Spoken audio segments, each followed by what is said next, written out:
بسم اللہ الرحمن الرحیم۔ السلام علیکم معزز ناظرین گرام، آپ دیکھ رہے ہیں ڈسکور اور میں ہوں اسد۔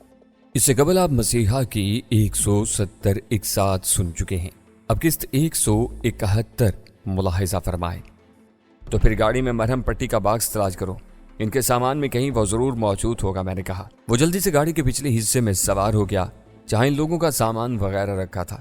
پہلے اس نے ڈیش بورڈ کے خانوں کا بھی جائزہ لیا تھا۔ میں نے لینڈ روور کی باڑی کے ساتھ ٹک کر کھڑے ہوتے ہوئے اس طرف ایک نظر ڈالی جہاں رومی گوہر شاہ کے تعاقب میں گئی تھی، پھر جان کنی کے عالم میں کراہتی ہوئی یورپین عورت کی طرف غور سے دیکھنے لگا۔ اس نازک صورت حالات میں میرا ذہن تیزی سے کام کر رہا تھا۔ میں کچھ سوچ کر ذرا کھسکتے ہوئے اس کے قریب آن کھڑا ہوا اور اسے بولا، تو میری بات سن رہی ہو؟ Help help. اس کے لرزتے لبوں سے بیزارگی اور بے بسی کے ساتھ یہ التجا امیز الفاظ برآمد ہوئے۔ مجھے مایوسی ہوئی۔ ایک ڈاکٹر کی حیثیت سے مجھے اندازہ ہو چلا تھا کہ اس کے بچنے کی امید حد درجہ کم تھی۔ وہ آخری سانسوں پر تھی۔ میں اس کے اور قریب آ گیا اور تھوڑا جھک کر ان آخری لمحات میں اس کا ضمیر جھنجھوڑنے کی کوشش کرنے لگا۔ دیکھو، میری تم سے کوئی دشمنی نہیں تھی، میں صرف انسانیت کے دشمنوں کا دشمن ہوں۔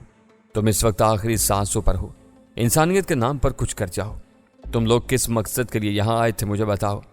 اس نے نیم مردہ سی آنکھیں اٹھا کر میری طرف دیکھا۔ میرے مایوسانہ الفاظ نے شاید اس کے اندر ٹمٹماتی ہوئی امید حیات کی لو بھی بجھا دی۔ اٹک اٹک کر بولنے لگی، فوسٹ۔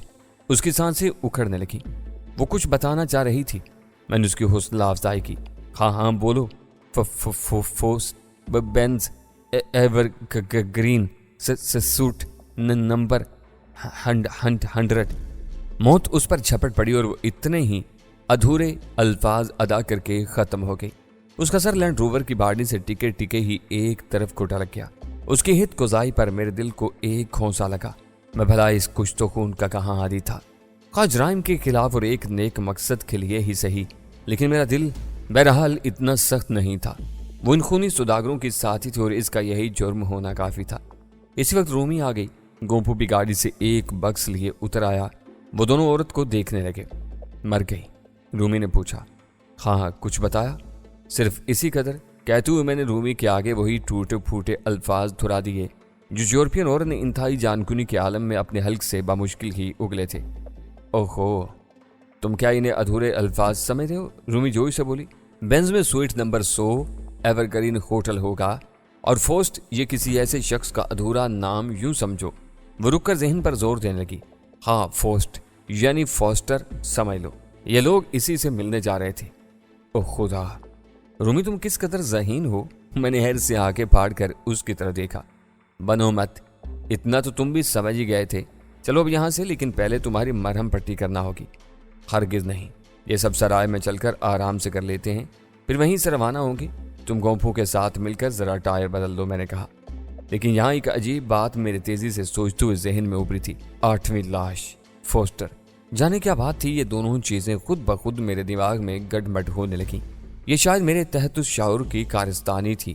کچھ بھی تھا، آگے بہت پراسرار اور عجیب معاملہ سامنے آنے والا تھا۔ ہم سرائے آن پہنچے تھے۔ اپنے کمرے میں جا کر سب سے پہلے رومی نے میری ڈریسنگ کی۔ جیسا کہ مذکورہ ہوا، گولی میرے دائیں شانے میں گھس کر آر پار ہو گئی تھی۔ زخم بہرحال گہرا اور ادموا کر ڈالنے والا تھا۔ دوسرا یہ کہ قریب سے گولی لگنے کی وجہ سے اس نے اندر شانے یا کندھے کی کسی ہڈی کو نقصان پہنچایا تھا۔ جس وقت رومی میری پٹی کر رہی تھی، اس دوران اسے زخم کھولنا پڑا تھا، اور تب ہی میں نے کچھ منٹوں تک درد و تکلیف سہتے ہوئے ایک ڈاکٹر کی حیثیت سے خود ہی اپنے زخم کا جائزہ لیا تھا۔ زخم بھر سکتا تھا، لیکن ٹوٹی ہوئی ہڈی کا معاملہ اور تھا۔ وہ صرف مرہم یا دواؤں سے نہیں ٹھیک ہونے والی تھی۔ زخم سے زیادہ اس کا درد مجھے شدید تکلیف دے رہا تھا۔ اس کا حل سردست ہڈی کو اندر سے درست کرنے والی ایک مخصوص قسم کی بینڈیج، جسے میڈیکل لینگویج میں POP کہتے ہیں، وہ کرنا لازمی تھا۔ لیکن ظاہر ہے وہ فرسٹ ایڈ باکس میں موجود نہیں تھی، تاہم اس کا کسی حد تک متبادل کریب بینڈیج سے کام چلایا جا سکتا تھا جو فرسٹ ایڈ باکس میں موجود تھی۔ میں رومی سے ڈریسنگ کرنے کے بعد یہی لگانے کو کہا اور اسے بتایا کہ اس نے کس مخصوص طریقے سے یہ بینڈیج لگانی ہے۔ اس سارے کام میں 1 سے 1.5 گھنٹہ صرف ہوا۔ پین کلر بھی تھیں اور کچھ اینٹی بایوٹکس۔ ان دواؤں سے بھی مجھے کافی آرام اور سہارا ملا تھا، لہذا میں خود کو کافی بہتر سمجھ رہا تھا۔ تاہم طبیعت کے مکمل طور پر سیٹ ہونے میں ابھی بہت وقت لگتا۔ اس کی وجہ یہی تھی کہ اب بھی پراپر طریقے سے